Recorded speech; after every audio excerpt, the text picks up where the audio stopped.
Terhormat Bapak-Bapak, Ibu-Ibu, salam Pancasila.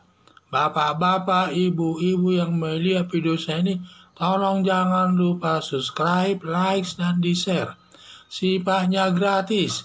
Pada hari Kamis tanggal 2 Juni tahun 2022 ini, saya akan mengomentari ribuan warga teroris serukan khilafah di Jakarta Timur. Ribuan warga teroris serukan khilafah di Jakarta Timur yang dipimpin Barada. Seruan tersebut dilakukan dipimpin Barada dengan membagi-bagi brosur agar mendukung khilafah. Barada yang pernah merusak Candi Borobudur, mengebom Candi Borobudur di dalam tahun 2085 2 kali, dan terakhir dia dihukum selama 13 tahun. Seruan teroris untuk khilafah dengan cara konvoi suatu perbuatan sangat berani melihat pemerintah sudah tidak berdaya menanggulangi khilafah. Apalagi Ustaz Abdul Somad di Madura menyerukan khilafah solusi menyelesaikan semua masalah di pemerintahan. Tindakan Barada dan Ustaz Abdul Somad sudah merupakan perbuatan melanggar hukum karena ingin mengganti Pancasila dengan khilafah. Ancamannya hukuman mati seumur hidup dan hukuman barat maksimal 20 tahun. Harapan saya, polisi agar segera menangkap dan menahan Barada dan Ustaz Abdul Somad demi menjaga Pancasila sebagai dasar negara Indonesia, demi terciptanya kehidupan yang harmonis sesama pemeluk agama yang berbeda.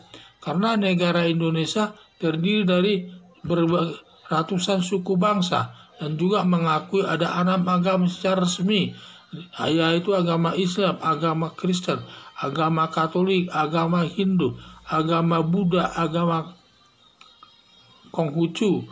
Semua ini sama kedudukannya di depan hukum. Ditambah lagi ratusan aliran kepercayaan.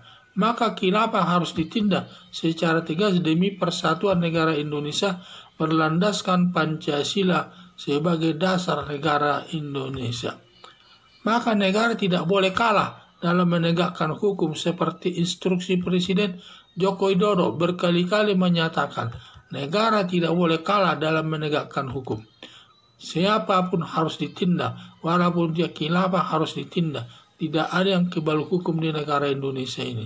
Apalagi Ustaz Abdul Somad ini bisa dituntut beberapa pasal sama Ustaz Abdul Somad sama Barada ini, di mana dia bisa dituntut. Padahal Ustaz Abdul Somad sudah pernah dilaporkan ke polisi terkait dengan penghinaan agama Kristen yang menyatakan jin salib itu adalah jin kafir, dan juga dia menyatakan kita harus mendukung ISIS, kalau tidak mendukung ISIS adalah kafir dan halal darahnya dan berarti bisa dihukum, dan berbagai lagi ceramah-ceramahnya. Jadi perbuatannya dia sudah terbukti, dia itu bisa dituntut melakukan perbuatan terorisme, dan juga ancaman hukumannya hukuman mati seumur hidup dan hukuman barat maksimal 20 tahun.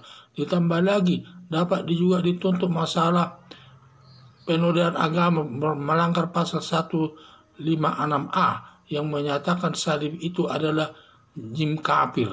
Jadi banyak sekali seharusnya untuk menjaga persatuan Indonesia ini yang terdiri dari ratusan suku bangsa dan juga terdiri dari banyak agama, dan harus dilindungi semua itu.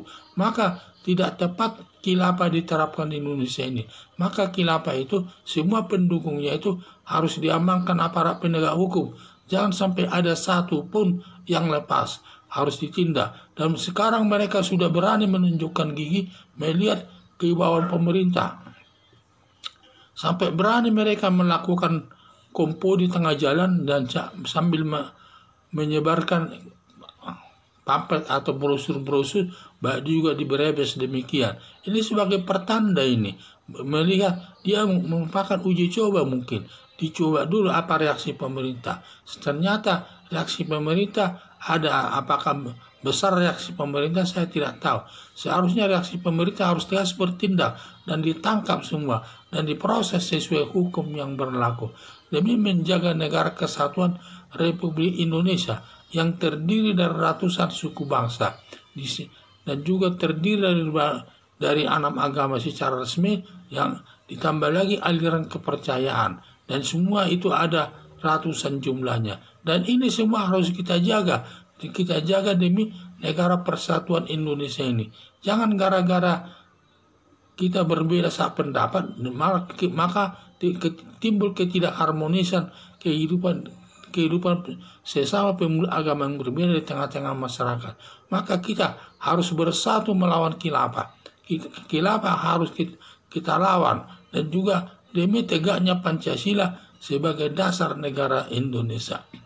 Karena Pancasila ini sudah harga mati, tidak bisa lagi tawar-tawar.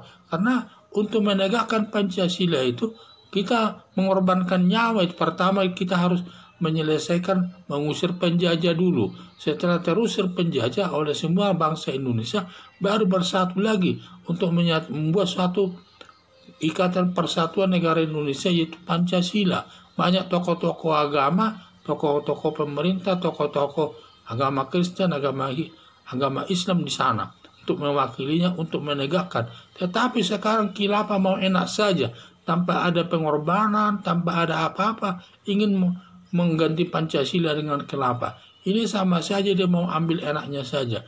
Padahal pendahulu kita sangat berjuang mati-matian untuk menegakkan negara ini, di mana pertama mengusir Belanda dan juga menyatukan negara Indonesia di bawah naungan Pancasila sebagai dasar negara Indonesia. Untuk itu, maka semua orang yang tidak setuju dengan Pancasila seharusnya keluar saja dari negara Indonesia ini. Dan mari kita hidup bersama, sesama pemeluk agama yang berbeda dan rukun dan damai. Sekian dan terima kasih.